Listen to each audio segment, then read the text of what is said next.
In 1955, Alfred Hitchcock directed a unique black comedy titled The Trouble with Harry, featuring a screenplay by John Michael Hayes, adapted from a novel by Jack Trevor Story.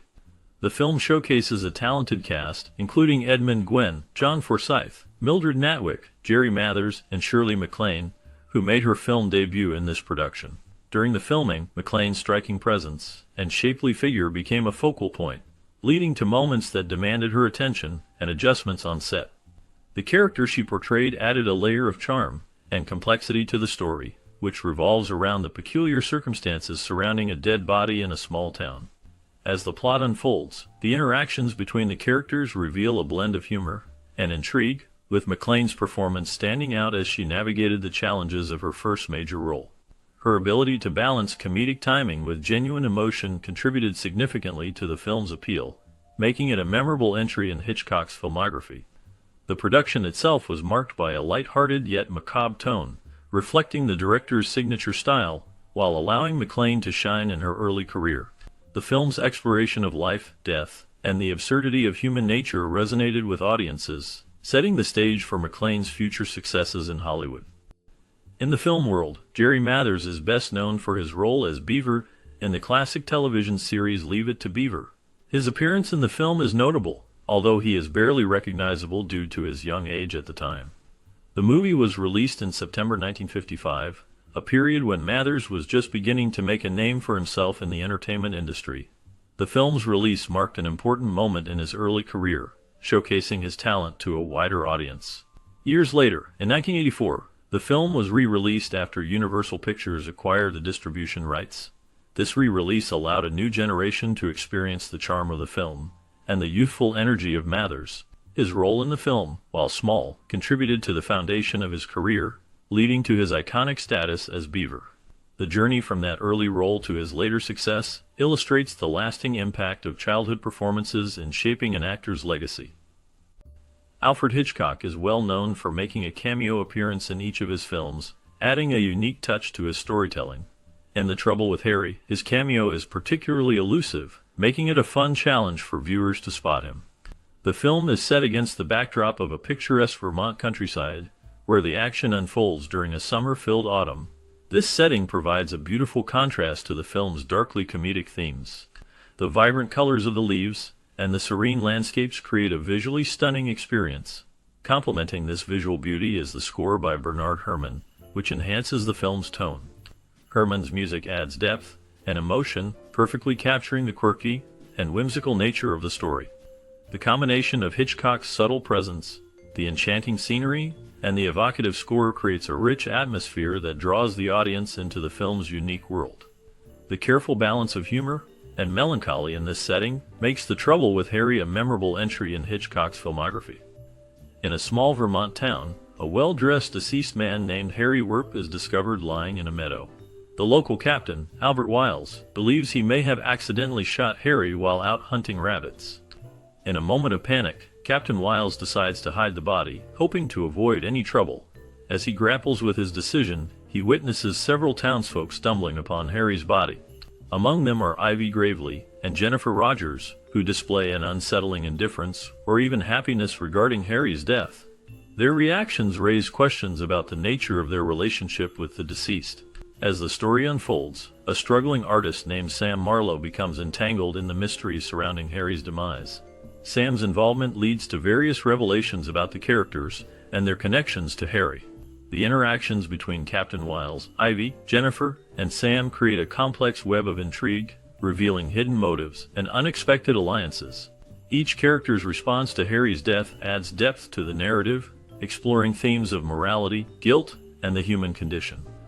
The small town setting amplifies the tension as secrets begin to unravel, and the true nature of the characters is brought to light. The actions of Sam, Jennifer, Captain Wiles, and Miss Gravely unfold against a backdrop rich with themes of friendship, self-preservation, love, and the consequences of their past actions. Each character navigates their own struggles, while their lives intertwine, revealing the complexities of human relationships. Sam, driven by a desire to protect those he cares about, often finds himself at a crossroads where his choices could either strengthen bonds or lead to heartbreak. Jennifer, on the other hand, embodies the quest for love and acceptance, grappling with her own insecurities and the weight of her past decisions. Captain Wiles, a figure of authority, represents the law and the moral dilemmas that come with it, as he seeks to uphold justice while wrestling with his own personal conflicts. Miss Gravely adds another layer, showcasing the impact of past actions on present circumstances, as her history influences her interactions with the others. The looming threat of Deputy Sheriff Calvin Wiggs discovering the truth adds tension, forcing each character to confront their secrets and the potential fallout.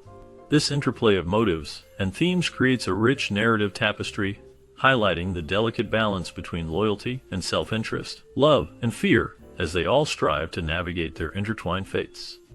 The movie is one of Hitchcock's few comedies, showcasing a unique blend of humor and frank dialogue that was quite bold for its time.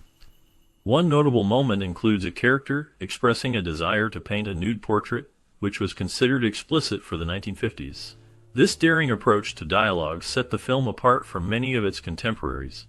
The Trouble with Harry, along with 4 other films directed by Alfred Hitchcock, faced a long absence from public view. For 3 decades, it remained unavailable as its rights were bought back by Hitchcock himself. He later entrusted these rights to his daughter Patricia. This collection of films became known as the Lost Hitchcock Movies, a term that highlights their significance in the director's legacy. The films not only reflect Hitchcock's versatility, but also his willingness to explore themes and styles that diverge from his more famous suspense thrillers. The blend of comedy and candidness in The Trouble with Harry offers a fascinating glimpse into Hitchcock's creative range and the evolving landscape of cinema during that era. Hitchcock used the film as an experiment to see how audiences would react to a narrative without a major star, believing that big stars often hindered the story's flow. This approach was quite bold, as many filmmakers relied heavily on star power to draw in viewers. By removing this element, Hitchcock aimed to focus more on the story and the characters, allowing the plot to take center stage. However, the filming process was not without its challenges. Location filming in Vermont faced significant difficulties due to heavy rainfall. The weather conditions were so severe that some scenes had to be filmed on sets in a local high school gymnasium. This unexpected change in location required quick thinking and adaptability from the cast and crew. Additionally, much of the dialogue had to be re-recorded due to rain noise, which added another layer of complexity to the production. The combination of these factors made the filmmaking experience both challenging and innovative, showcasing Hitchcock's commitment to his artistic vision. Philip Truex played the character of Harry, a dead man in the film The Trouble with Harry. He was thrilled to have the opportunity to work with the legendary director Alfred Hitchcock. However, his excitement turned to disappointment when he discovered that his role involved no dialogue at all, as he was cast simply as a corpse. This unique experience highlighted the challenges and quirks of acting, especially in a film that blended dark humor with a light-hearted narrative. On the other hand, The Trouble with Harry marked a significant milestone in Shirley MacLaine's career, as it was her theatrical debut. Unlike many leading ladies of her time, MacLaine developed a special bond with Hitchcock. Their relationship extended beyond the set, as he often took her out for meals, creating a friendship that was both professional and personal. This connection allowed her to learn from one of the greatest directors in cinema history, shaping her future in the industry. The dynamic between Truex and MacLaine, along with Hitchcock's unique directing style, contributed to the film's charm and lasting impact. As a result of Hitchcock's attention and the meals provided during the filming of The Trouble with Harry, MacLaine gained 15 pounds. This weight gain did not go unnoticed by the studio, which promptly called her to express their concerns. They advised her to stop eating so much, warning that her weight could ruin her career. This reaction highlights the pressures actresses faced during that era regarding their appearance and the expectations of the film industry. The Trouble with Harry is an interesting film, though it may not align with what many expect from Alfred Hitchcock, who is often associated with suspense and thrillers. Instead, this film leans into dark comedy, showcasing a different side of Hitchcock's storytelling. It is worth watching for its unique elements, including its quirky characters and humorous take on death. The film's blend of comedy and a somewhat morbid premise sets it apart, making it a memorable entry in Hitchcock's filmography.